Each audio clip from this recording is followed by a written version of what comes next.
अस्सलाम वालेकुम viewers, welcome back to my YouTube channel. कैसे हैं आप सब? उम्मीद है सब ठीक ठाक होंगे, खैर खैरियत होंगे। आज मैं आपके साथ जो नॉवल रीड कर रही हूँ उसका जनर है कज़िन मैरिज। चुलबुली heroine, rude hero, past trauma, यूनी बेस कंप्लीट नॉवल है। और आज फ्रेंडशिप डे है, तो happy friendship day to all of you. अब पता नहीं आप लोगों को ये नॉवल किस दिन सुनने को मिलेगा, बट जिस दिन भी मिले आप मुझे रिप्लाई कीजिएगा भाई। अपना नॉवल स्टार्ट करते हैं। अगर आपको नॉवल अच्छा लगे तो लाइक कीजिएगा, चैनल पर नया है तो चैनल को सब्सक्राइब कीजिएगा, बेल आइकन प्रेस करना बिल्कुल नहीं भूलिएगा ताकि आपको हर नए आने वाले वीडियो की अपडेट सबसे पहले मिले। Okay, let's get started. आज देर हो गई, सॉरी ऑन। सुबह देर से आँख खुली थी, उसने जल्दी से गाड़ी का फ्रंट डोर खोलते हुए कहा और बैग पीछे रखकर दरवाज़ा लॉक कर दिया था। ऑन ने बिना कुछ कहे गाड़ी स्टार्ट कर दी थी। ऑन, आपको पता है आज मैं कितनी खुश हूँ। हाय, आज वो कमीना वापस, मेरा मतलब है खड़ूस सर नहीं आएगा। हम सब ने मिलकर उसे भगा दिया। हर बार मुझे क्लास से बाहर निकाल देता था। आरजू बोलती जा रही थी और ऑन चुपचाप गाड़ी चला रहा था। वैसे भी आरजू को बोलने की बीमारी थी, वो कभी चुप नहीं होती थी। उसे कोई इस बात से सुने न सुने वो बोलती रहती थी। और ऑन, पता है रात को मैंने एक बार हॉरर फिल्म देखी थी। ओफ, क्या बताऊँ, कितनी डरावनी चुड़ैल थी। लंबे लंबे दांत और तो और दादू के डंडे जितने लंबे नाखून। वो अभी बोल ही रही थी, गाड़ी रुककर कॉलेज आ गया था। ऑन खामोशी से उतर गया था। आरजू ने उसकी तरफ देखा तो अरे ये क्या, ये मोहतरम तो चले गए, कॉलेज आ गया, मुझे पता ही न चला। आरजू गाड़ी से उतरकर ऑन के पीछे भागी थी। अल्लाह ऑन, कितना तेज़ चलते हैं आप, मुझे भागकर चलना पड़ता है, आरजू ने हाँफते हुए कहा था। तो किसने कहा है कि मेरे साथ चलो? ऑन ने चलते हुए बेजारी से पूछा था। मुझे तो सारी ज़िंदगी आपके साथ चलना है, आखिर को निकाह हुआ है हमारा। ऑन बिना कुछ बोले अपने फ्रेंड के पास चला गया था जो कि उसी के ही इंतज़ार कर रहे थे। ऑन का फाइनल ईयर था और आरजू अभी सेकंड ईयर में ही थी। दोनों का निकाह 5 साल पहले हो गया था। दोनों चचाजाद थे और निकाह उनकी दादी फरहा शाह की ख्वाहिश पर हुआ था। फरहा शाह और इकराम शाह के 2 बेटे थे। बड़े बेटे का नाम मुश्ताक शाह और उनके बेगम समीना। उनके 2 बेटे थे, बड़ा ऑन और छोटा हैदर। छोटे बेटे उस्मान शाह और उनकी बेगम ज़रमीन। उनकी एक ही बेटी थी आरजू, जो कि ऑन से 3 साल छोटी थी। वो बचपन से ही ऑन को पसंद करती थी और अब तो उनका निकाह भी हो गया था। इसके लिए वो बहुत ही खुश थी। इकराम शाह 3 साल पहले ही हार्ट अटैक की वजह से इंतकाल कर गए थे। आरजू सबकी लाडली थी, पर सबको उससे ज़्यादा बोलने की आदत बिल्कुल पसंद नहीं थी। ऐसा कोई दिन नहीं होता था जिस दिन वो खामोश हो, तो वो पल के लिए भी खामोश नहीं होती थी। और दूसरी तरफ है ऑन, बिल्कुल संजीदा और खामोश। ज़रूरत के वक्त बोलना ही उसे पसंद था। ज़्यादा बोलने वाले लोग उसे जहर लगते थे। गुस्सा तो हमेशा उसके नाक पर रहता था। कैसी हो कमीनियो? आरजू ने क्लास में दाखिल होते ही अपने दोस्तों से पूछा था। जब तक बड़ी कमीनी नहीं आई थी तब तक तो ठीक थे, पर अब कहाँ, शैतान की नानी की एंट्री जो हो गई है। आसिफा ने उसे देखते ही चिढ़कर कहा था, क्योंकि कल आरजू की वजह से उसको भी क्लास से निकाल दिया गया था। कमीनी जलकुकड़ी, तू तो जल जल कर ही मर जाना, आरजू ने अपनी सीट पर बैठते हुए कहा था। यार आरजू, खुदा का वास्ता है आज कोई पंगा मत लेना प्लीज़। वानिया ने उसके सामने हाथ जोड़ दिए थे। अच्छा, कुछ नहीं करूँगी, अपनी शक्ल ठीक कर, फ़कीर नहीं लग रही हो बिल्कुल, आरजू ने उस पर एहसान कर दिया था। शुक्र है, वानिया ने सुक्का सांस लिया था। आरजू हमेशा लेक्चर के दौरान ऐसी हरकतें कर देती थी जिससे उन तीनों को क्लास से बाहर निकाल दिया जाता था। आज उसने उन पर एहसान किया और सारे लेक्चर आराम से नोट किए थे। आज उसने कोई शैतानी नहीं की थी। शुक्र है आज तूने कुछ नहीं किया, वरना आज भी क्लास से बाहर होते हम। वो तीनों पार्किंग एरिया की तरफ जा रही थी, तब आसिफा ने कहा था, यार तुम लोग ना ऐसे मुझसे तंग हो, मैं इतनी बुरी नहीं हूँ जितना तुम सब समझते हो, आरजू के मुँह बसोरते हुए कहा था। हाँ तो इससे भी ज़्यादा बुरी है बेटा, वानिया ने उसे चढ़ाते हुए कहा था। देख लेना, जब मर जाऊंगी ना तब सबको मेरी कदर होगी, आरजू नकली आंसू साफ करते हुए कह रही थी। हाँ, अब हमारी किस्मत इतनी भी अच्छी नहीं है कि तुझसे छुटकारा मिल जाए। अल्लाह भी तुझसे तंग होगा कि वो तुझसे अपने पास नहीं बुलाएगा, आसिफा ने मजाक उड़ाते हुए कहा था। तू ना बात ही मत कर मुझसे कमीनी, आरजू ने नाराज़ होते हुए कहा था। अरे यार, मजाक कर रही हूँ, तू तो सीरियस ही हो गई है, आसिफा ने उसे मनाते हुए कहा था। हाँ, मुझे पता था तू मजाक कर रही है, वरना मुझ जैसी प्यारी सी लड़की से कौन बेजार होगा, आरजू ने इतराते हुए कहा था, सिवाय ऑन भाई के। वानिया ने आसिफा के साथ ताली बजाते हुए शरारत से कहा था।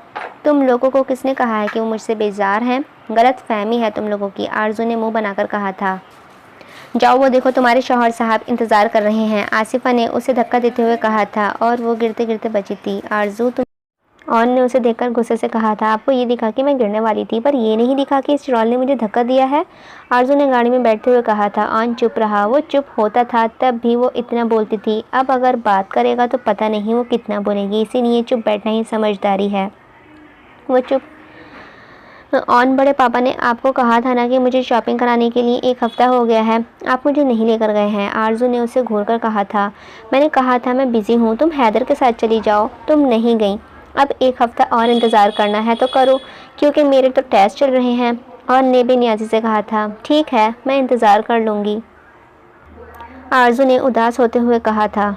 और ने कुछ पल उसे देखा और फिर अपनी नज़रें फेर दी थी। तुम जाओ, मुझे कुछ काम है, रात में आऊँगा, सबको बता देना। घर की गेट पर कार रोकते हुए ऑन ने उससे कहा था, ठीक है, मैं बता दूंगी। आरजू मुस्कुराकर बोलकर चली गई थी।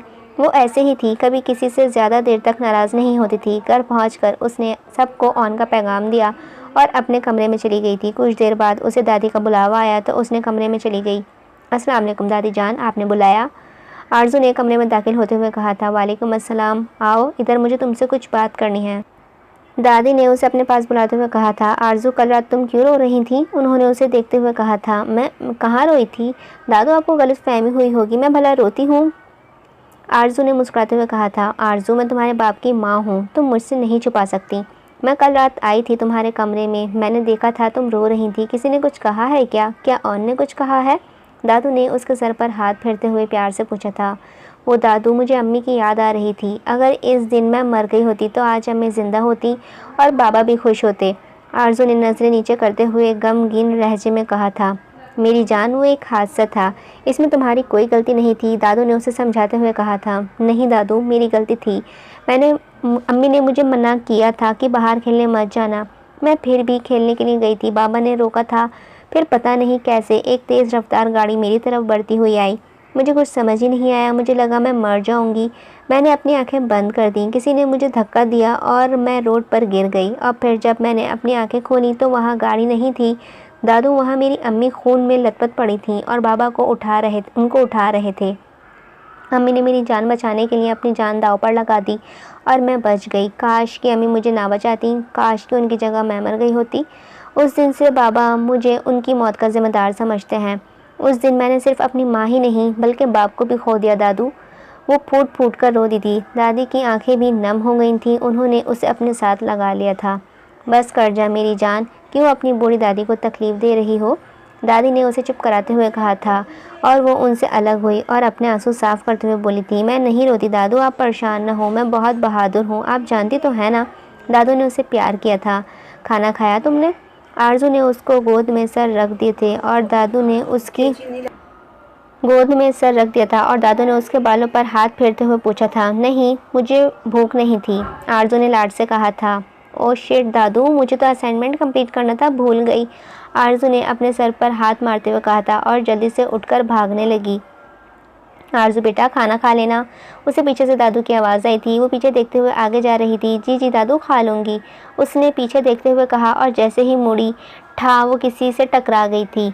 ओफ, दिन में तारे नज़र आ गए, आरजू ने अपना सर मसलते हुए कहा था और जैसे ही नज़र ऊपर उठी सामने ऑन खड़ा था जो गुस्से से उसे घूर रहा था। उसे आरजू की यही आदतें बुरी लगती थीं। तुम कभी देखकर चल सकती हो? ऑन ने गुस्से से कहा था। 1 मिनट, मुझे थोड़ा होश आ जाए फिर बात करती हूँ, मेरा सर अभी तक चकरा रहा है, आखिर को स्टोन मैन से टकराई हूँ।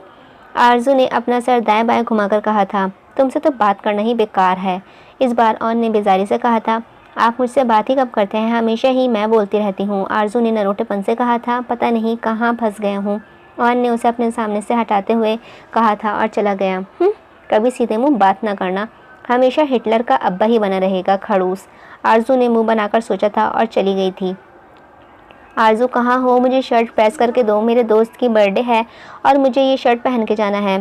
हैदर उसे ढूंढते हुए उसके कमरे में आ गया था और उसकी तरफ शर्ट फेंक दी थी जो उसके हाथ में ही थी। क्या है, दिख नहीं रहा है कि मैं पढ़ाई कर रही हूँ? रज्जो से बोलो, करके दे देगी, जब देखो लेकर ये कर दो वो कर दो। आरजू ने शर्ट उसकी तरफ फेंकते हुए कहा था। रज्जो दूसरे काम कर रही है, इसीलिए टाइम वेस्ट मत करो और जल्दी से प्रेस करो। उसने फिर से शर्ट उसकी तरफ उछाली थी और उसकी बुक्स हटाकर बेड पर तिरछा लेट गया था। रज्जो काम कर रही है तो क्या मैं तुम्हारी नौकरानी हूँ? आरजू ने उसे क्वेश्चन मारते हुए कहा, जो कि उसने आराम से कैच कर लिया था। तुम नौकरानी नहीं, मेरी प्यारी सी दोस्त प्लस बहन प्लस भाभी हो। अपने इकलौते दोस्त प्लस भाई प्लस देवर का एक छोटा सा काम नहीं कर सकती तुम? हैदर ने मासूमाना अंदाज में कहा था। तुम ना बहुत ही कमीनी हो, हमेशा अपना काम निकलवा लेते हो, वो किताब समेटते हुए बोली और शर्ट लेकर चली गई थी। ये हुई ना अच्छी बहनों वाली बात। हैदर ने पीछे से हाँक लगाई। वो जा चुकी थी। हैदर आरजू से 6 महीने बड़ा था, वो बचपन से दोस्त थे। आज आरजू जल्दी तैयार हो गई थी। कल वाली ऑन की घूरियाँ उसे याद थी। भले ही वो कुछ ना बोला था पर उसका गुस्सा बहुत ही आया था। आज उसने ब्लैक हिजाब लिया हुआ था, वो बहुत ही प्यारी लग रही थी। वो कुछ पल खड़ी उसका इंतज़ार करने लगी, तभी सामने से ऑन आता नजर आया। हमेशा की तरह चेहरे पर संजीदगी, आंखों में रोब, वो बहुत ही हैंडसम था। आरजू यकटक उसे देख रही थी। काश ऑन मुझे भी कभी ऐसे देखता जैसे मैं देखती हूँ, आरजू ने हसरत से सोचा था। वो करीब पहुंच गया और आरजू ने अपनी नज़रें झुका ली थी। वो उस वक्त पर तैयार होने से हैरान तो बहुत हुआ बट बोला कुछ नहीं और खामोशी से ड्राइविंग सीट पर बैठ गया था। मजाल है जो ये बंदा कुछ बोल दे, ताना ही दे देता है कि ये सूरज आज कहाँ से निकला है पुराना। पर ना जी, ये खड़ूस बाबा तो चुप्पी का रोज़ा रखता है, अगर कुछ बोल लेगा तो गुनाह हो जाएगा ना। आरजू मुंह ही मुंह में बड़बड़ाने लगी थी। हॉर्न सुनकर वो चुप हुई थी और चुपचाप आकर गाड़ी में बैठ गई। उसके बैठते ही ऑन ने गाड़ी भगा ली थी। ऑन बड़ी मामा बोल रही थी कि आप लंदन चले जाएंगे 2 साल के लिए, प्लीज़ ना जाए ना, मैं आपके बिना कैसे रहूँगी? आरजू ने मायूसी से कहा था। मैं तुम्हारे साथ रहता ही कहाँ हूँ, ऑन ने बेनियाजी से कहा था। पर मेरे सामने तो रहते हैं ना। जवाब तुरंत आया था। ऑन वापसी पर आप मुझे गोलगप्पे खिलाएंगे, आपको पता है ना कि उदास होती हूँ तो गोलगप्पे खाती हूँ। आरजू ने मासूम सी शक्ल बनाकर कहा था। उस दिन तुम तो बोल रही थी कि जब तुम खुश होती हो तो गोलगप्पे खाती हो, ऑन ने खफगी से कहा था। मैंने ऐसा बोला था कि क्या लगता है भूल गई शायद, आरजू ने मासूमियत से कहा था। फिर ऑन बेसाख्ता ही मुस्कुरा दिया। तो इसका मतलब आप मुझे गोलगप्पे नहीं लेकर देंगे? मैंने ऐसा तो नहीं कहा है, ऑन ने सामने देखते हुए कहा था। मतलब लेकर देंगे? हाय, मैं जानती थी आप बहुत ही अच्छे हैं, आप मेरे बात हमेशा मानते हैं। और आप ना उदास मत होइएगा, मुझसे दूर होने की वजह से आप देखिएगा कि 2 साल चिट्ठियों में ही गुजर जाएंगे, आरजू ने मुस्कुराते हुए कहा था। वो जानती थी कि उसे कोई फ़र्क नहीं पड़ेगा, उससे दूर होने से उदास तो वो खुद होगी, पर वो ऐसी बातें करके खुद को तसल्ली देती थी। तुम्हें किसने कहा है मैं तुम्हारे बिना उदास हो जाऊँगा? ऑन ने उसकी आंखों में देखते हुए कहा था। मेरे दिल ने, आरजू ने सोचते हुए जवाब दिया था। तुम्हारा दिल भी तुम्हारी तरह पागल है, ऑन ने गाड़ी रोकते हुए कहा, क्योंकि वो लोग कॉलेज पहुंच गए थे। हाँ, आपकी मोहब्बत में, आरजू ने दिल में कहा था।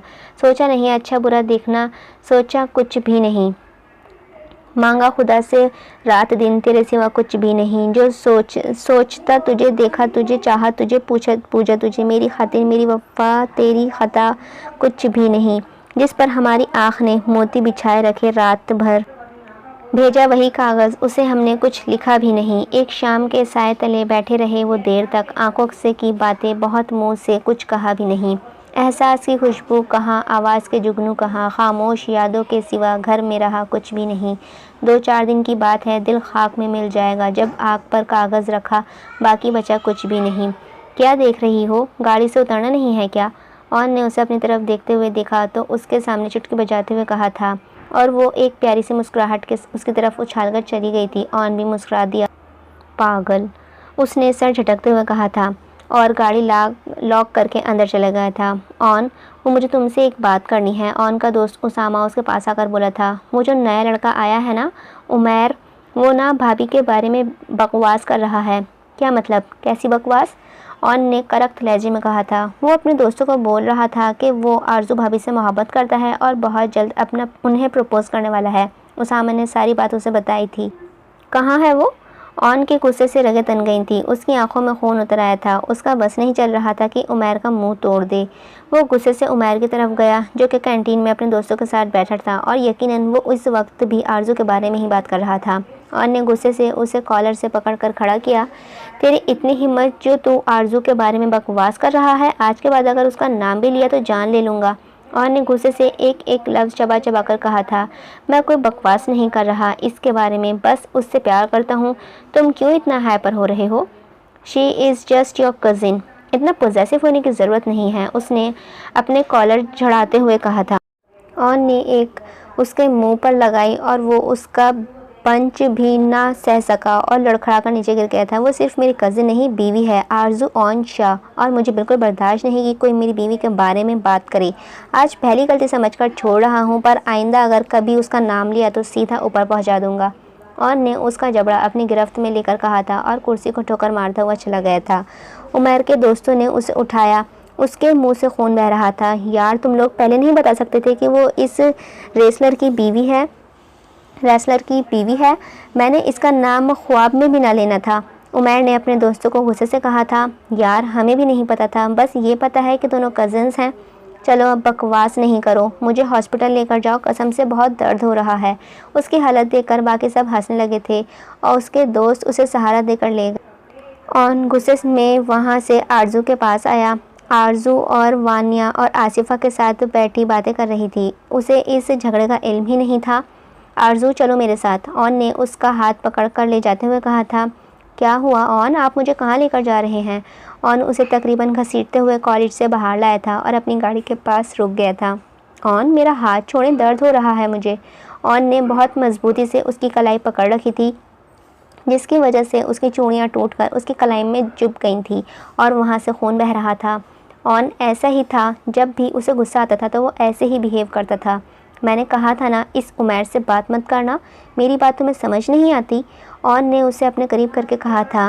मैं उससे बात नहीं करती, वो खुद ही फ्री होता है, आप मुझे क्यों डांट रहे हैं? आरजू ने अपना हाथ छुड़ाने की कोशिश की थी। और तुमने उसे अपने नोट्स क्यों दिए? हाँ, आज के बाद अगर कभी वो तुम्हारे सामने भी आए तो मुझे बताना, आई समझ? सर ने कहा था कि इसीलिए नोट्स दिए थे। मैंने उसे, मुझे कोई शौक़ नहीं है कि मैं किसी से बात करने फिरूं, मेरी गलती ना हो तब भी आप मुझ पर ही गुस्सा करते हैं। अब इतने ज़ोर से मेरा हाथ पकड़ा हुआ है आपने, अगर अल्लाह ने आपको वो पत्थर का बनाया है तो हम मिट्टी वालों को थोड़ा सा ख्याल कर लिया करें मिस्टर स्टोनमैन। आरजू ने नम शिकायती मासूमाना लबुल लहजे में कहा था। ऑन ने गाड़ी का लॉक खोलकर उसे अंदर बिठाया और ख़ुद भी ड्राइविंग सीट पर बैठ गया था। मुझे अभी एक क्लास अटेंड करनी थी, आरजू मुँह बनाकर बोली थी। कल कर लेना, जवाब भी हाजिर था। आरजू ने अपना मुंह दूसरी तरफ कर लिया था। सड़ियल, जो ये चाहे वही होगा। आरजू कभी शीशे के बाहर, कभी अपनी कलाई और कभी उस खड़ूस को देख रही थी जो ऐसे बैठा था जैसे कि कुछ हुआ ही ना हो। उसके चेहरे पर अब कोई गुस्सा नहीं था। वो सुकून से गाड़ी ड्राइव कर रहा था। अचानक गाड़ी रुकी। आरजू ने उलझी हुई नज़रों से उसे देखा था, जैसे पूछ रही हो कि क्या हुआ है, क्या घर तो अभी नहीं आया? फिर कुछ समझ आने पर बोली थी, और मुझे गोलगप्पे नहीं खाने, अब मेरा मूड नहीं है। तुम्हें गोलगप्पे खिला कौन रहा है? हाय कितना बदतमीज है। ऑन ने फर्स्ट एड बॉक्स निकालते हुए कहा था। तो फिर? आरजू ने उसे देखते हुए पूछा था। तो फिर ये कि तुम्हें चोट लगी है, अपना हाथ दो, मैं दवाई लगा देता हूँ। ऑन ने उसका हाथ पकड़ते हुए कहा था, जिसे आरजू ने झट से छुड़ा दिया था। मुझे नहीं लगवानी दवाई, आरजू ने अपना हाथ पीछे करते हुए कहा था। आरजू, बच्ची मत बनो, हाथ आगे करो अपना, ऑन नरमी से बोला था। अब वो गुस्सा नहीं करना चाहता था। नहीं कहा ना, नहीं मतलब नहीं, आरजू ज़िद्दी लहजे में बोली थी, जिस पर ऑन का मीटर घूमते घूमते बचा था। आरजू, हाथ आगे करो। इस बार ऑन की आवाज़ में गुस्सा प्लस रोब था। आरजू डर गई थी। दे रही हूँ, आतना इतना चिल्ला क्यों रहे हैं? आरजू ने जल्दी से अपना हाथ आगे कर दिया था, जिस पर ऑन मुस्कुरा दिया था। सही कहते हैं लोग, लातों के भूत बातों से नहीं मानते। ऑन ने उसका हाथ पकड़ा और रुई से खून साफ करने लगा था। नहीं नहीं ऑन, ये जलने वाली दवाई मत लगाइए, इससे बहुत जलन होती है, आप ऐसे ही पट्टी कर दीजिए। आरजू ने उसे डिटॉल की शीशी उठाते देखा तो झट से बोली थी, इसे लगाने से ज़ख्म जल्दी ठीक होता है, इसीलिए चुप करके बैठो। मैं नहीं लगाने दूंगी, ये हर बार वो नहीं होगा जो आप चाहेंगे। अगर फिर भी आपने लगाया तो मैं दहाड़े मार मार कर रोऊंगी, आरजू ने बच्चों की तरह कहा था। ऑन को पता था कि वो ऐसे नहीं मानेगी, इसीलिए उसने कुछ सोच समझ कर, आरजू तुम्हें पता है, जब तुम हंसती हो ना तो मुझे ऐसा लगता है जैसे, ऑन उसकी आंखों में देखकर बोल रहा था और आरजू खुशी और हैरत से उसकी बात सुन रही थी। उसे यकीन ही नहीं आ रहा था कि उसका सड़ियल शौहर कभी उसके बारे में भी सोचता भी है जैसे। आरजू ने भी उसकी आंखों में देखकर पूछा था। इसका ध्यान ना पाकर ऑन ने बड़ी होशियारी से उसके ज़ख्म पर डिटॉल लगा दिया था और उसे पता ही नहीं चला। ऑन बताए ना, जैसे क्या? आरजू खामोश देखकर फिर से बोली थी। जैसे ये कि पट्टी हो गई। ऑन ने उसका हाथ छोड़कर कहा था, मतलब आप मुझे बेवकूफ़ बना रहे थे और आपने मुझे वो जलने वाली दवाई भी लगा दी। आरजू ने सदमे से पूछा। ऑन ने बेनियाजी से कहा था। अब मुझे गोलगप्पे खाने हैं, आरजू ने फरमाइश की थी। ऑन ने उसे घूरा और गाड़ी से उतर गया गोलगप्पे लाने के लिए। मोहतरमा ने फरमाइश जो की थी। ऑन ने गोलगप्पे लिए, पैसे दिए और गाड़ी की तरफ जाने लगा। तभी एक फ़कीर बाबा उसके सामने आए थे। ऑन ने कुछ पैसे वॉलेट से निकाल कर उनकी तरफ बढ़ा दिए। फ़कीर बाबा ने नफ़ी में सर हिलाया और जांचती नज़रों से उसे देखते रहे। ऑन को कुछ अजीब लगा था, कोई जहनी मरीज़ है, उसने सोचा और जाने लगा, इसकी कदर करना। उसे पीछे से फ़कीर बाबा की आवाज़ आई। वो उनकी तरफ मुड़ा और सवाली नज़रों से उन्हें देखने लगा था। क्या मतलब बाबा, किसकी कदर? ऑन ने उलझते हुए पूछा था। इसकी जो तेरी ज़िंदगी है, पर तू नहीं जानता एक दिन वो बहुत दूर चली जाएगी। मैं तुम्हारे लिए दुआ करूँगा। बाबा बोलकर चले गए थे और ऑन उनकी बातों में उलझ गया था। क्या बोल रहे थे ये बाबा? मेरी ज़िंदगी मुझसे दूर चली जाएगी? क्या मैं मरने वाला हूँ? उसे बाबा की कोई बात समझ ही नहीं आई थी। लगता है इस बाबा की तरह मेरा दिमाग भी ख़राब हो जाएगा। इनका तो काम ही ऐसी बातें करके लोगों को परेशान करना है। ऑन ने बेजारी से सोचा और गाड़ी की तरफ चला गया था। इतनी देर लगा दी, आप जल्दी नहीं आ सकते थे? आरजू ने गोलगप्पे लेते हुए कहा था। ऑन ने कोई भी जवाब नहीं दिया। वो अब भी उस बाबा के बारे में सोच रहा था। ऑन, आपको पता है कल दादू ने मुझे हमारी बचपन की तस्वीरें दिखाई थी। मैं इतनी क्यूट थी कि क्या बताऊँ। मेरा दिल कर रहा था कि तस्वीरों में अंदर चली जाऊँ और इस क्यूट सी बच्ची यानी मैं ख़ुद को उठा लूँ और इतनी किसेस दूँ कि हाय कितनी प्यारी थी। मैं अब भी हूँ ना प्यारी, मैं अब भी हूँ ना ऑन, मैं अब भी प्यारी हूँ ना? आरजू गोलगप्पे खाते हुए बोल रही थी। आरजू, कम से कम खाते वक्त तो चुप करके बैठो, बोल बोल के सर में दर्द कर देती हो। ऑन ने बेजारकुन लहजे में कहा था। मैं तो बोलती रहूँगी जब तक ज़िंदा हूँ, बाकी मुझे चुप करने के लिए आपको मेरे मरने की दुआ करनी होगी। ये वाइब बड़ी बुरी दे रहा है, हीरोइन को कुछ होना नहीं चाहिए भाई। आरजू ने शरारत से कहा था। मेरे पास इतना वक्त नहीं है कि तुम्हारे लिए फ़िजूल दुआएं करते रहूं। ऑन ने सामने देखते हुए कहा था। आपके पास मेरे लिए वक्त होता ही कहाँ है? हमारे ऐसे नसीब कहाँ कि ऑन साहब हमारे बारे में कुछ सोचें या बात करें। आरजू ड्रामाई अंदाज में बोली थी। ऑन खामोश रहा।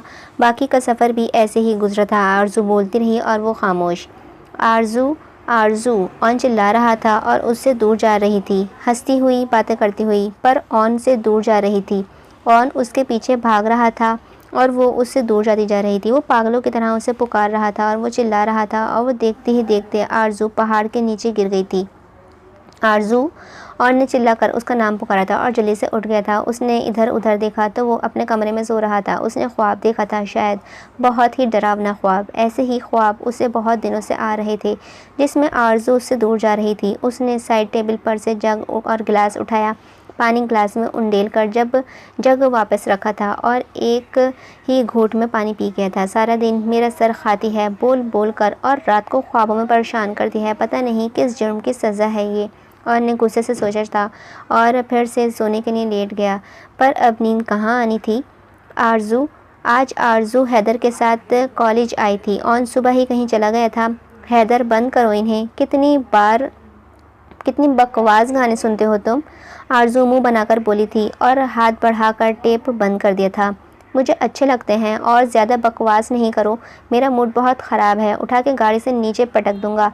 हैदर ने फिर से गाना चलाया और हाथ उठाकर उसे वार्न किया था। हो आरजू ने मुंह खोल दिया था और हैरानी से हैदर को देखने लगी थी। हैदर ने भी उसे देखा और उसे पता था कि अब क्या होने वाला है। आरजू ने चप्पल उतारी और कस कस के उस पर निशाने लगाए। मुझे गाड़ी से पटकोगे? मूड खराब है तुम्हारा, हाँ? वो उसे मारते हुए बोल रही थी। कसम से मजाक कर रहा था, मेरे होने वाले बच्चों की तौबा। अब जो तुम्हें कुछ कहूँ। हैदर हाथ जोड़ते हुए बोल रहा था। उसे देखकर आरजू हंसने लगी थी। हा, अब लग रहे हो ना असली वाले हैदर, आरजू ने चप्पल फेंकते हुए कहा था। क्या यार, कभी मजाक ही नहीं करने देती हो।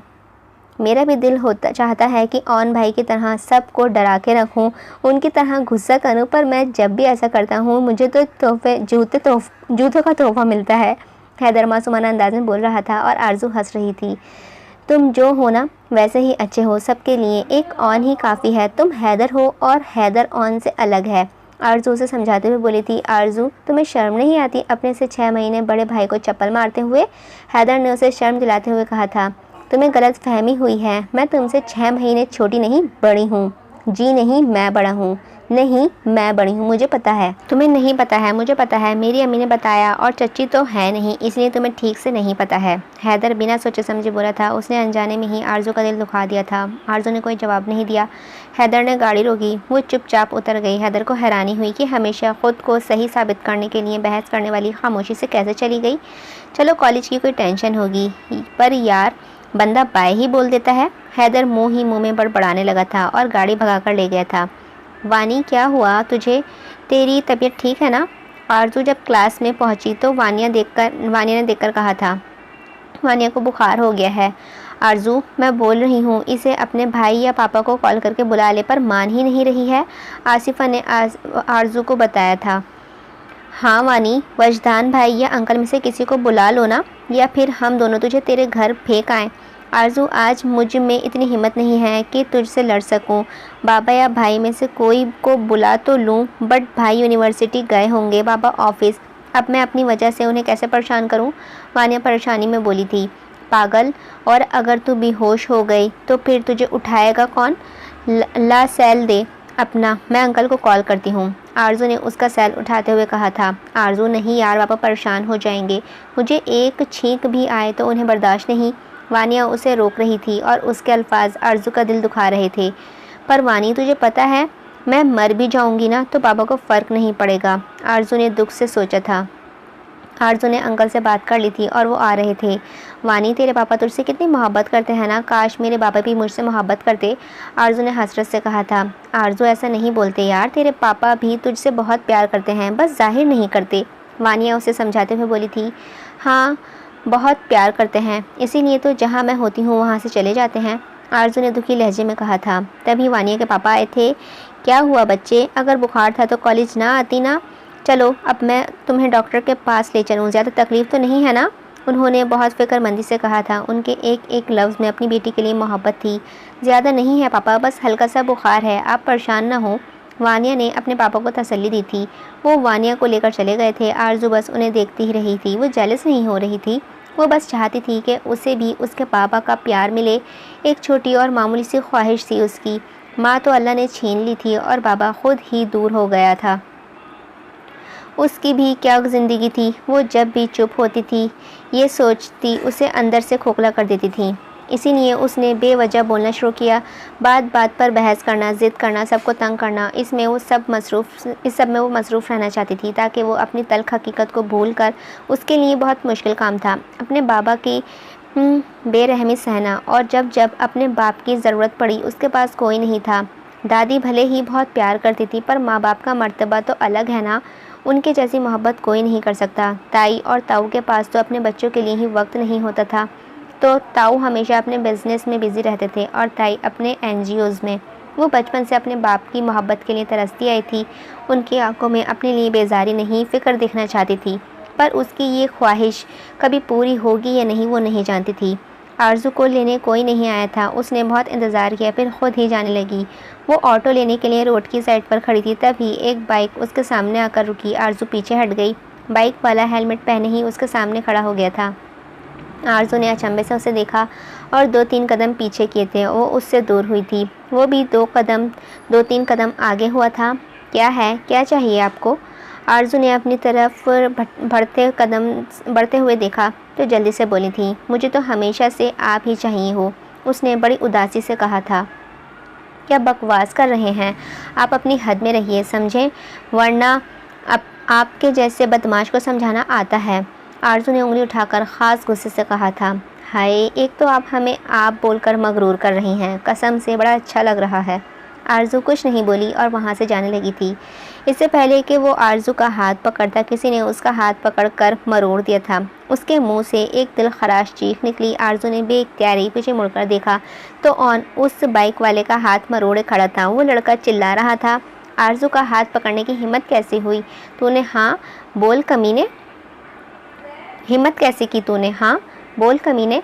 ऑन अब उसे मुक्के मार रहा था। ऑन छोड़ें इसे, ऐसे लोगों के मुंह नहीं लगते, आप चलें यहाँ से। आरजू ने ऑन का हाथ पकड़ते हुए चलने के लिए कहा था। तुम जाकर गाड़ी में बैठो, मैं इसकी तबीयत साफ़ करके आता हूँ। ऑन प्लीज़ चलें यहाँ से, छोड़ें इसे। हाँ भाई, खुदा का वास्ता है, मुझे छोड़ दें, अब कभी आपकी बीवी को हाथ नहीं लगाऊंगा। ऑन और आरजू ने भी इख्तियार ही एक दूसरे की तरफ देखा। हैदर, दोनों ने एक समान होकर कहा था, क्योंकि ये आवाज़ हैदर की थी। ऑन ने उसका हेलमेट उतारा तो वो मजलूमाना सूरत बनाए खड़ा था। ये सब क्या बकवास थी हैदर? ऑन ने खुरदरे लहजे में पूछा था। हैदर आरजू के पीछे छुप गया और वैसे भी ऑन से बहुत डरता था। आरजू, पहले भाई को बोलो मुझसे 10 कदम दूर हटे, फिर मैं बताऊंगा कि मैंने ऐसा क्यों किया है, हैदर ने डरते हुए कहा था। हैदर, बकवास नहीं करो और बताओ कि क्या ड्रामा था। वो भाई, सुबह आरजू ने मुझे चप्पल से मारा था, मैं बस इसका बदला ले रहा था, आरजू को डराना चाहता था। और कसम से मुझे बिल्कुल भी अंदाज़ा नहीं था कि आप यहाँ आ जाओगे, क्योंकि आरजू को लेने तो मैं आया था। अगर मुझे पता होता कि आप ड्रामों के हीरो की तरह हीरोइन को गुंडों से बचाने राइट टाइम पर आ जाओगे तो मैं ये गलती कभी नहीं करता। ख्वामों ही छोटे से बदले के चक्कर में कंवारा ही मर जाता। हैदर ने डरते डरते अपना कारनामा सुनाया था, जिस पर आरजू उसे ऐसे देखा जैसे, बेटा तू घर चल, फिर तुझे बताती हूँ। तुम लोग बच्चे नहीं हो जो ऐसी हरकतें करते फिरो। आज के बाद अगर तुम लोगों ने खुद को नहीं सुधारा तो टांगे तोड़ दूंगा मैं तुम्हारी। ऑन ने गुस्से से दोनों को वार्न किया था। मेरी क्या गलती है ऑन, आप मुझे क्यों बोल रहे हैं?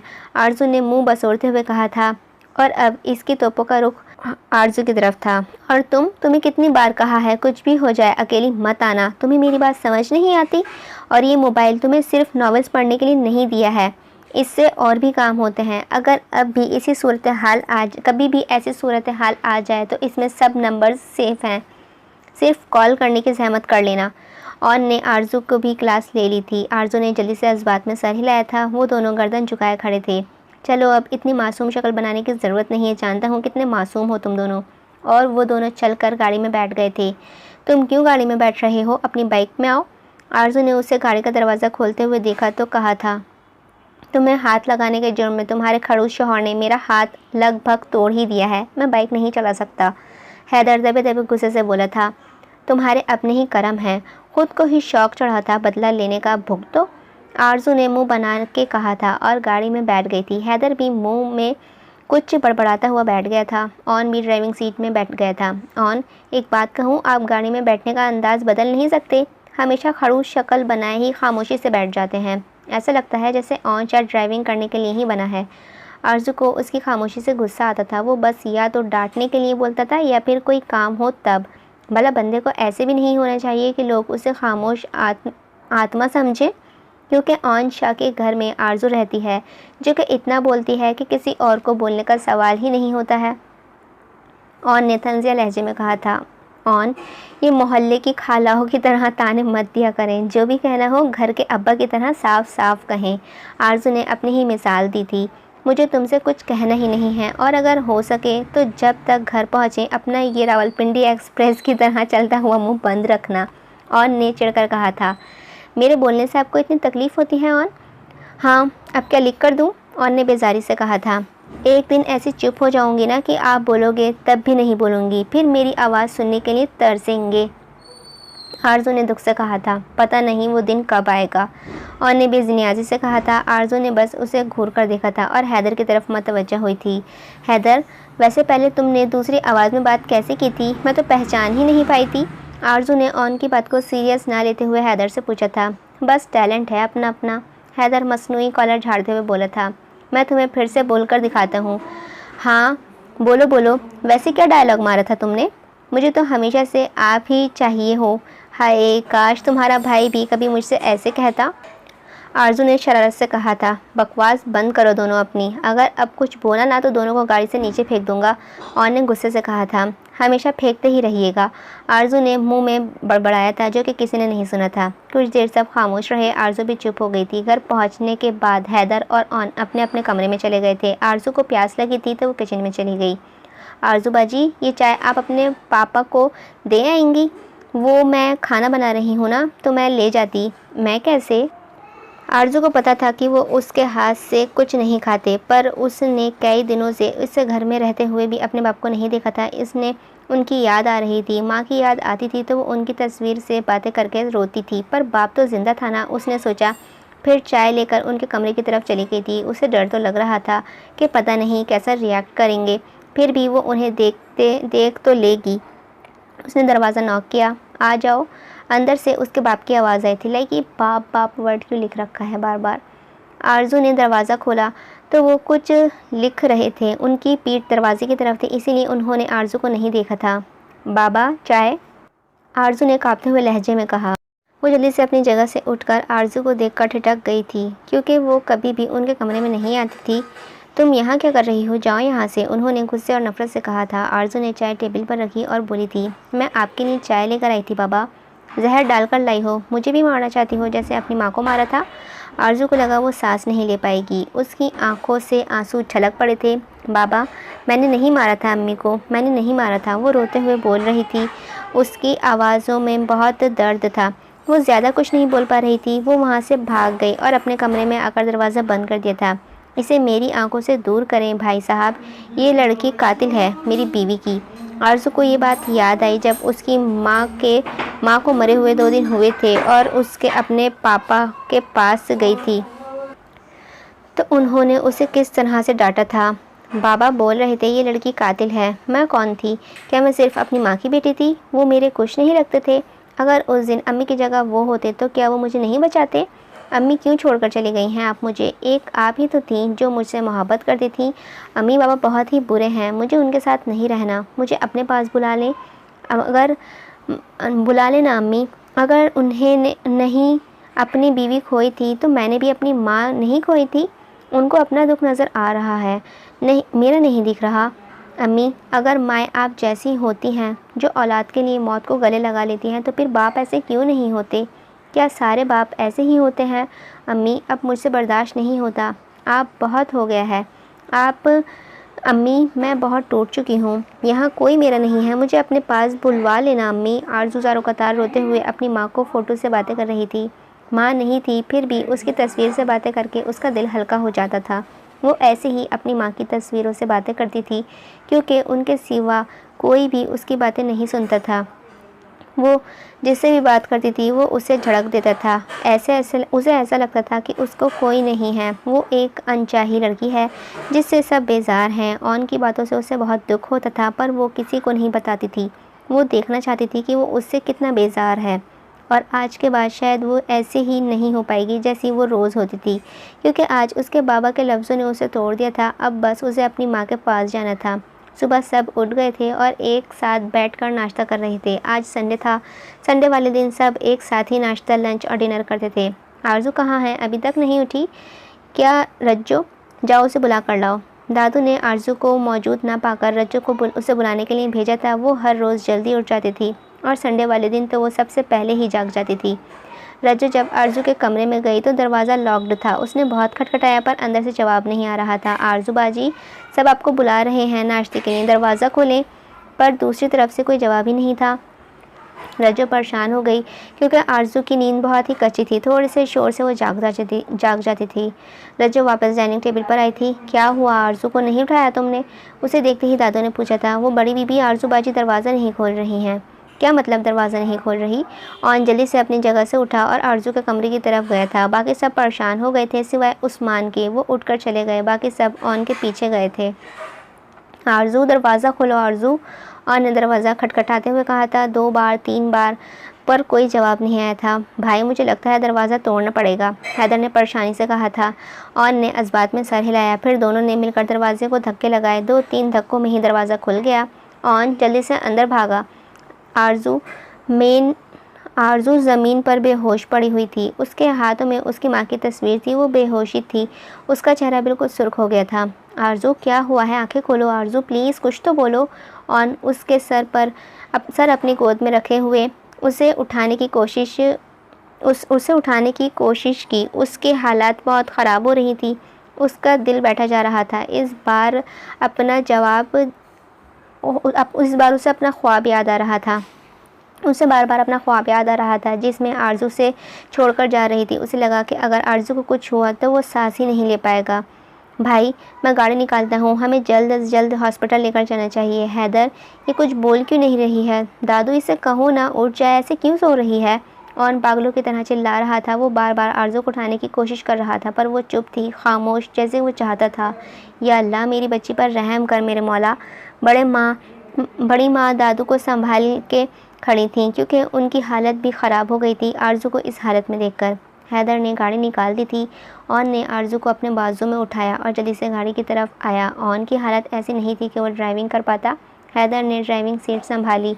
वो लोग जल्दी से जल्द अस्पताल पहुंचना चाहते थे क्योंकि आरज़ू बहुत मुश्किल से सांस ले पा रही थी।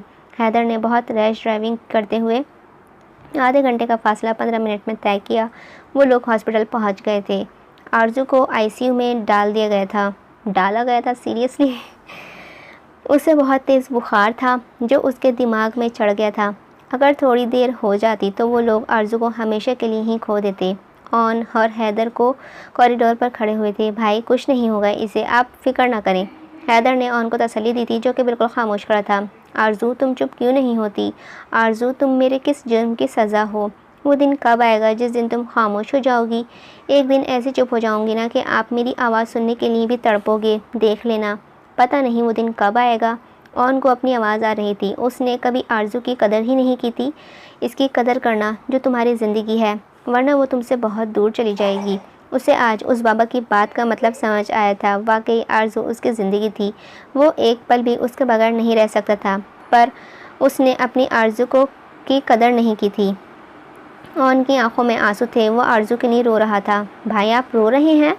हैदर को यकीन नहीं आ रहा था कि वो उसका भाई जिसे अपने सिवा कोई और पसंद नहीं था, वो सही और बाकी सब गलत, आज वो किसी लड़की के लिए रो रहा था। हैदर इसे कुछ नहीं होगा ना? ऑन ने दुखी लहजे में कहा था। नहीं भाई कुछ नहीं होगा उसे, वो ठीक हो जाएगी, हमारी आरज़ू ठीक हो जाएगी। हैदर ने उसे गले लगाते हुए कहा था। भाई मुझे नहीं पता था आप आरज़ू से इतनी मोहब्बत करते हैं। मुझे भी नहीं पता था हैदर। जब आज लगा कि वो मुझसे दूर चली जाएगी तो ऐसा लगा जैसे किसी ने मेरी सांसें रोक दी हों। मैं खुद नहीं जानता था कि मैं इस पागल से इतनी मोहब्बत करता हूँ। ऑन खोए हुए लहजे में बोला था और हैदर बस उसे देखकर रह गया था। डॉक्टर को आता देखकर वो दोनों उसकी तरफ लपके थे। डॉक्टर आरज़ू कैसी है? देखें अभी तक उनकी हालत में कुछ ज़्यादा बेहतरी नहीं आई है। बुखार बहुत तेज़ था और उन्हें कोई सदमा पहुंचा है जिसकी वजह से उनका नर्वस ब्रेकडाउन हुआ है जो कि बहुत ही ख़तरनाक था। आप लोग दुआ करें कि उन्हें होश आ जाए। अगर 24 घंटे में होश ना आया तो फिर कुछ भी हो सकता है। डॉक्टर ने उन्हें कोई अच्छी खबर नहीं सुनाई थी। भाई मैं घर कॉल करके आता हूँ। हैदर परेशानी से बोलकर चला गया था। ऑन वही बेंच पर बैठ गया था। आरज़ू मेरी गलतियों की इतनी बड़ी सज़ा नहीं दोगी तुम मुझे, मैं तुम्हें कहीं नहीं जाने दूंगा। दुआओं में बहुत असर होता है, मैं दुआ करूँगा और मुझे यकीन है अल्लाह तुम्हें मुझसे नहीं छीनेगा। उसने यकीन से कहा था और हॉस्पिटल की ही मस्जिद में नमाज़ पढ़ी और दुआ के लिए हाथ उठाए। उसे आज अपनी आरज़ू की ज़िंदगी मांगनी थी। फ़रहा बीबी, हैदर का फ़ोन आया था। कुछ ज़्यादा बेहतरी नहीं, डॉक्टर्स कह रहे हैं कि दुआ करो। दादू जाए नमाज़ पर बैठी दुआएं कर रही थी। वैसे आपको एक बात बताऊं, आरज़ू की ये हालत उसकी बाप की वजह से ही हुई है। एक बात बताऊं, आरज़ू की ये हालत उसके बाप की वजह से हुई है। क्या मतलब है तुम्हारा? मतलब ये कि कल आरज़ू उनके कमरे में गई थी चाय लेकर और जब वो कमरे से बाहर आई तो रो रही थी और भागकर अपने कमरे में चली गई। पता नहीं ऐसा क्या कहा था उस्मान भाई ने। उस्मान कहाँ है? दादू ने गुस्से से पूछा था क्योंकि अब बहुत हो गया था। आरज़ू ने अपने नाकर्दा गुनाह की बहुत ज़्यादा सज़ाएं सह ली थी। अब और नहीं, वो अभी 5 मिनट पहले ही आए थे, अपने कमरे में होंगे। समीना बेगम ने दादू को बताया था। दादू जा नमाज समेट कर उनके कमरे में चली गई थी। मुबारक हो उस्मान शाह, मुबारक हो। दादू ने कमरे में दाखिल होते हुए उस्मान को कोई किताब पढ़ रहा था हैरानी से अपनी माँ को देखने लगा था। किस बात की मुबारक अम्मी जान? तुम्हारी ज़िंदगी की सबसे बड़ी मुसीबत की जाने की। आप क्या बोल रही हैं? मुझे कुछ समझ नहीं आ रहा। आरज़ू ज़िंदगी और मौत के बीच में खड़ी है। तुम्हारी सबसे बड़ी दुश्मन को उसके किए की सज़ा मिलने वाली है। तुम्हारी बीवी को कत्ल करने वाली को सज़ा मिलने वाली है। खुश हो ना तुम? जाओ जाकर मिठाइयाँ बांटो। यहाँ क्या कर रहे हो? जाओ। दादू जज्बाती लहजे में बोली थी और उस्मान बस खामोश रहे थे। कब तक उस मासूम को सज़ा देते रहोगे? बेटी है वो तुम्हारी, खून है तुम्हारा। इतनी नफ़रत, वो भी अपनी बेटी से? उस्मान, जिस बीवी की मरने का सोग मना रहे हो ना, उसने अपनी जान उसे बचाने के लिए ही दी थी। वो मोहब्बत करती थी अपनी बेटी से, इस पर खरोच भी नहीं आने देती थी। वो एक जिम्मेदारी छोड़कर गई थी तुम्हारे लिए। अपनी जान से प्यारी बेटी तुम्हारे हवाले कर गई थी। तुमने क्या किया? कभी उससे सीधे मुंह बात तक नहीं की। ख्याल तो बहुत दूर की बात है, तुम तो ये भी भूल गए कि तुम्हारी कोई बेटी भी है। क्या मुँह दिखाओगे अपनी महबूब बीवी को जिसके गम में पड़े रहते हो? कभी सोचा है तुमने कि जब वो पूछेगी कि तुम मेरी बेटी का ख्याल रखा था, किस मुंह से जवाब दोगे? हाँ, मुझे तो तुम्हें अपना बेटा कहते हुए भी शर्म आ रही है। रोज़ाना जाने कितने लोग मरते हैं, क्या उनकी मौत की वजह भी अपने होते हैं? नहीं ना, हम इतना ही जीते हैं जितना लिखवा के आते हैं। ज़मीन भी इतनी ही ज़िंदगी लिखवा कर आई थी। अगर उस दिन वो आरज़ू को बचाने में ना मरती तो किसी और वजह से मर जाती। मौत का वक्त मुकर्रर है, एक सेकंड आगे न पीछे, उसे जब आना होता है आ जाती है। तुम इतनी सी बात क्यों नहीं समझ पाए उस्मान? और हाँ, सारी ज़िंदगी मेरी बच्ची को उसकी माँ का कातिल कहते हुए आए हो ना। अब बात याद रखना, अगर मेरी आरज़ू को कुछ हुआ ना तो उसके ज़िम्मेदार तुम होगे, उसके कातिल तुम होगे। बोलते बोलते उनका चेहरा आंसू से तर हो गया था। वो एक नफ़रत भरी नज़र खामोश खड़े उस्मान पर डालकर चली गई थी और उस्मान साहब वहीं ज़मीन पर बैठ गए थे। आज उनकी माँ ने उनकी आंखें खोल दी थीं। आज उन्हें पता चला था उन्होंने अपनी ज़िंदगी में सब कुछ खो दिया है। अगर ज़मीन की जगह होता तो मैं अपनी मासूम बच्ची को नहीं बचाता। और क्या मेरे मरने के बाद ज़मीन आरज़ू के साथ वैसा करती जैसा मैंने किया? नहीं, वो ऐसा नहीं करती, वो समझदार थी। फिर मैंने ऐसा क्यों किया? क्यों अपनी बेटी से नफ़रत करता रहा, वो भी बिला वजह? मुझे कभी उस मासूम की आंखों में अज़ियत नहीं दिखाई दी? मैं ऐसा क्यों हो गया था? बाप तो मेरे जैसे नहीं होते। वो खुद से ही सवाल कर रहे थे। आज उन्हें पता चला उन्हें अपनी बीवी ही नहीं बल्कि बेटी भी खो दी थी। आज वो अपने ही गिल्ट में डूब रहे थे। काश वो वक्त पीछे चला जाता और सब कुछ ठीक हो जाता। मुझे माफ़ कर दो ज़मीन, मैं अपनी ही बेटी की खुशियों का कातिल बन गया था। एक तुम थी जिसने आरज़ू को बचाने के लिए मौत को गले लगा लिया और एक मैं हूँ जिसने उसे मौत की दहलीज पर लाकर खड़ा कर दिया है। कितना फ़र्क है ना हम दोनों में। अगर मेरी बच्ची को कुछ हुआ तो मैं मर जाऊँगा, उसका कातिल नहीं बनना चाहता। वो रो रहे थे पर उनमें इतनी हिम्मत नहीं थी कि वो आरज़ू के पास जाते। वो शर्मिंदा थे। अपनी झूठी नफ़रत को साबित करने के लिए वो बहुत गिर गए थे। अब उनमें इतनी हिम्मत नहीं थी कि वो किसी का सामना कर सकें। आज वो जान गए थे कि वो गलत थे, हमेशा से गलत थे। वो एक जालिम बाप थे जो अपनी बेटी की मौत के ज़िम्मेदार बनने वाले थे। आरज़ू कैसी है? क्या मैं उससे मिल सकता हूँ? सिर्फ 5 मिनट के लिए प्लीज़, ऑन ने एक नर्स से कहा था। देखिए सर, आप उनसे नहीं मिल सकते, इन्हें होश नहीं आया अभी तक। सिर्फ 5 मिनट के लिए, मैं ज़्यादा टाइम नहीं लूँगा। ऑन इस बार थोड़े गुस्से से बोला था। सर आप समझ नहीं रहे। मुझे नहीं समझना, मुझे बस उसे देखना है, ऑन ने उसकी बात काट कर कहा था। ठीक है सर, आप जाएं, मरीज़ को ज़्यादा डिस्टर्ब मत कीजिएगा। नर्स को ना चाहते हुए भी उसकी बात माननी पड़ी थी क्योंकि वो नहीं मानने वाला था। ऑन आहिस्ता से अंदर दाखिल हुआ। आरज़ू का वजूद मशीनों में जकड़ा हुआ था। वो बिल्कुल खामोश पड़ी थी, दुनिया जहान से बेगानी। ऑन तो हमेशा से उसे खामोश देखना चाहता था, तो फिर अब उसे खामोश देखकर मुझे तकलीफ़ क्यों हो रही है? ऑन उसके बेड के पास पड़ी कुर्सी पर बैठ गया था और उसका हाथ अपने हाथों में ले लिया था। उसके दूसरे हाथ में ड्रिप लगी हुई थी। आरज़ू, तुमने कहा था ना एक दिन आएगा जब तुम खामोश हो जाओगी और मैं तुम्हारी आवाज़ सुनने के लिए तड़पूंगा। आरज़ू, वो दिन आ गया है। मैं तड़प रहा हूँ तुम्हारी आवाज़ सुनने के लिए। मुझे तुम्हारी खामोशी तोड़ रही है। प्लीज़ कुछ तो बोलो, प्लीज़ उठ जाओ ना आरज़ू। मैं जानता हूँ मैं बहुत ही बुरा हूँ। वाओ, बारिश हो गई। मैंने कभी तुम्हारी कदर नहीं की, लेकिन तुम तो मुझसे मोहब्बत करती हो ना। मुझे इतनी बड़ी सज़ा मत दो प्लीज़। ठीक हो जाओ, मेरी आरज़ू बन जाओ जो हर वक्त बोलती रहती थी। और नम लहजे में बोल रहा था। जब वो बोलती थी तो वो खामोश रहता था, ये सोचे बगैर कि उस पर क्या बीतती होगी, उसकी खामोशी उसे कितनी तकलीफ़ पहुंचाती होगी। आज ऑन बोल रहा था और वो खामोश थी। आज उसे उसकी खामोशी अजियत दे रही थी। आज वो आरज़ू का दुख समझ पाया था। समझ गया था कि कुछ लोगों की हमारी ज़िंदगी में होते हैं और हम उनकी कदर नहीं कर पाते। फिर जब वो हमसे दूर जाते हैं तब पता चलता है कि उनका मुकाम क्या होता है और हमारी ज़िंदगी उनके बिना तो सांस लेना भी मुश्किल होता है। ऐसे लोग अनमोल होते हैं। अगर उनकी कदर नहीं की तो वो बहुत दूर चले जाते हैं। फिर सिवाय पछतावे के कुछ नहीं बचता। आज ऑन शाह ये बातें समझ गया था। आरज़ू के सामने अंधेरा था। उसे नहीं पता था कि वो कहाँ है। उसे अंधेरे में हल्की सी रोशनी नज़र आई थी और इस रोशनी में एक साया नज़र आया था। फिर इंसान वो और कोई नहीं, आरज़ू की माँ थी। अम्मी आप आ गई, मुझे लेने आई है ना? आरज़ू खुशी से बोली थी। हाँ मेरी जान, मैं तुम्हें लेने आई हूँ। तुम चलोगी ना मेरे साथ? जी अम्मी, मैं आपके साथ चलूँगी। यहाँ कोई मुझसे प्यार नहीं करता, मुझे आपके साथ चलना है। आओ मेरा हाथ पकड़ो, बहुत सह लिया तुमने, अब तुम्हें कोई कुछ नहीं कहेगा। उन्होंने अपना हाथ आगे किया जैसे आरजू ने जल्दी से पकड़ लिया था। आरजू उनके साथ जा रही थी, तब किसी ने उसका दूसरा हाथ पकड़ लिया और वो रुक गई। आरजू, तुम नहीं जाओगी, मैं तुम्हें नहीं जाने दूंगा। और मुझे आपके साथ नहीं रहना, मैं अपनी अम्मी के साथ जाऊंगी। आरजू ने अपना हाथ छुड़ाया। हाथ छूटने ही वाला था कि ऑन ने उसे मजबूती से पकड़ लिया।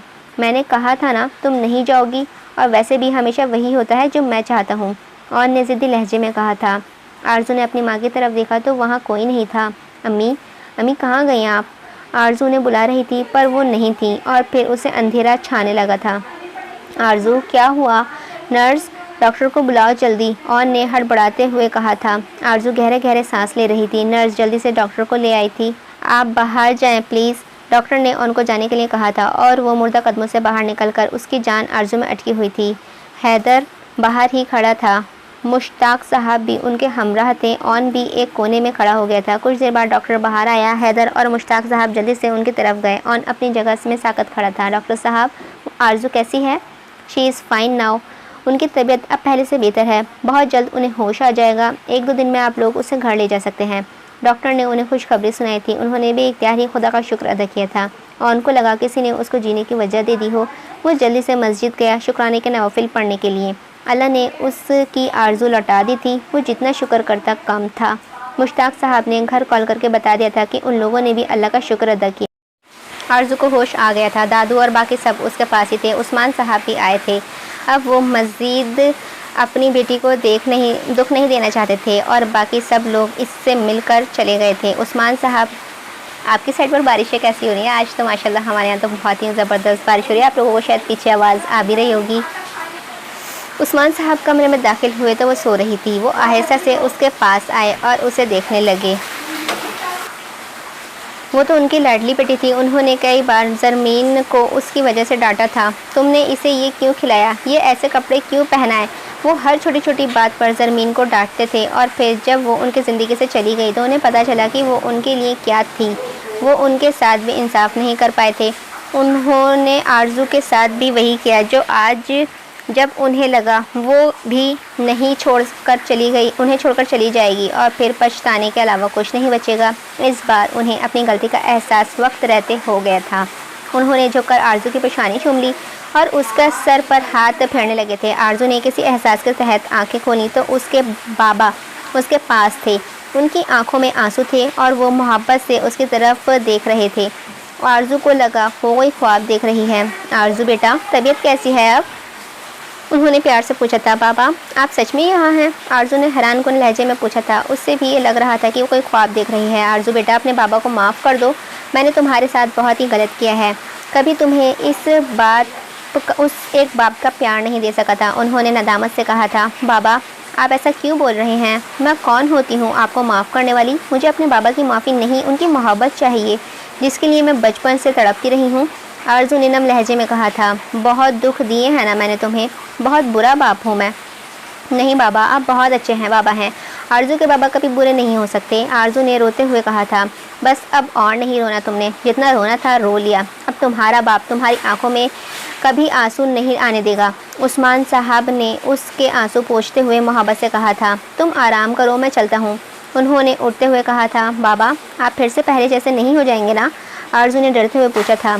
कभी नहीं, उन्होंने यकीन से कहा था। आरजू मुस्कुराती थी।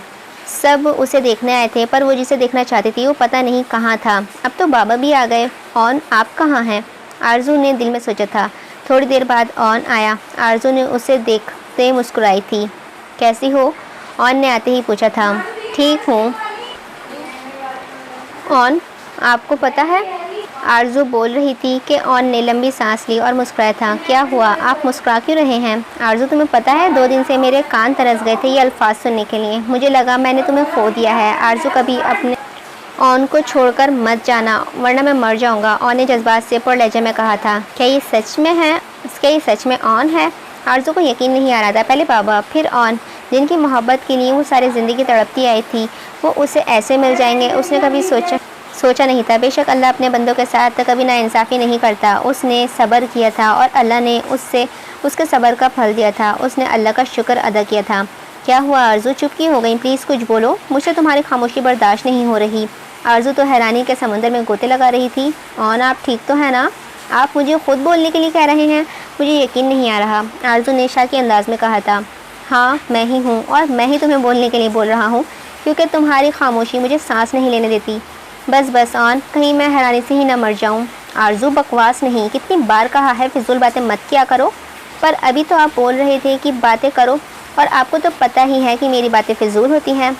अच्छा छोड़ो, तुम क्या बताने वाली थी, मुझे वो बताओ। कुछ नहीं बताने वाली थी, आरजू ने मुंह बनाया था। अच्छा, मैं तुम्हें एक बात बताऊं?